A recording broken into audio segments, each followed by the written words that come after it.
నెల్లూరు జిల్లా కోవూరు నియోజకవర్గం పడుగుపాడులో ఉమ్మడి తెలుగుదేశం పార్టీ సార్వత్రిక ఎన్నికల ప్రచార కార్యక్రమాన్ని నిర్వహించారు. ఈ కార్యక్రమానికి ముఖ్య అతిథిగా ఎన్డీఏ కూటమి అభ్యర్థి వేమిరెడ్డి ప్రశాంత్ రెడ్డి పాల్గొన్నారు. తొలుత ఈ ప్రచార కార్యక్రమం స్టవ్ బీడీ కాలనీ నుండి ప్రారంభించి కోవూరు బజార్ సెంటర్ రైల్వే ఫెడర్స్ రోడ్డు వరకు కొనసాగించారు.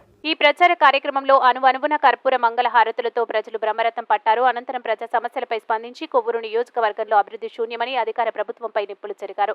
స్థానిక ఎమ్మెల్యే ఇసుక గ్రావెల్ కమిషన్లు తప్ప ప్రజా సమస్యలు ఏవి పట్టవని, రియల్ ఎస్టేట్ వ్యాపారుల దగ్గర కోట్ల రూపాయలు దండుకునే నువ్వా రాజకీయం గురించి మాట్లాడేదని దుయ్యబట్టారు. ప్రసన్న కుమార్ రెడ్డి నువ్వు నీచ రాజకీయాలు చేసే నాయకుడు అని ప్రస్తావించారు. ఎవరైతే ఎక్కువ కమిషన్లు ఇస్తారో అలాంటి వారిని పార్టీలో నుంచి తక్కువ కమిషన్లు ఇచ్చిన వారిని పక్కన పెట్టే క్యారెక్టర్ నీదని అన్నారు.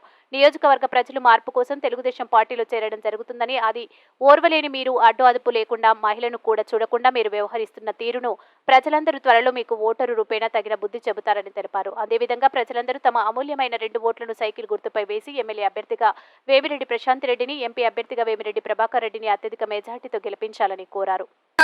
మీరు ఎందుకు వెళ్ళిపోతున్నారు నన్ను వదిలేసి అని చెప్పి అడుగుతున్నారు. ప్రసన్న కుమార్ రెడ్డి గారు, నేను చెప్తున్నాను వినండి ఎందుకు వెళ్ళిపోతున్నారు. ఎందుకంటే 2 నెలల క్రితం వరకు వేమిరెడ్డి ప్రభాకర్ రెడ్డి గారిని అన్న నువ్వే నాకు ధైర్యం, నువ్వు లేకపోతే నేను ఎలక్షన్లో పోటీ చేయలేను, జగన్మోహన్ రెడ్డి గారు నాకు ఏమీ ఇవ్వటం లేదు డబ్బులు, నేను అప్పుల్లో ఉన్నాను, కాబట్టి నువ్వు నాకు దేవుడు అన్నా, నువ్వు లేకుండా నేను ఎలక్షన్ చేయలేనన్నా అని చెప్పి సాష్టాంగ నమస్కారం.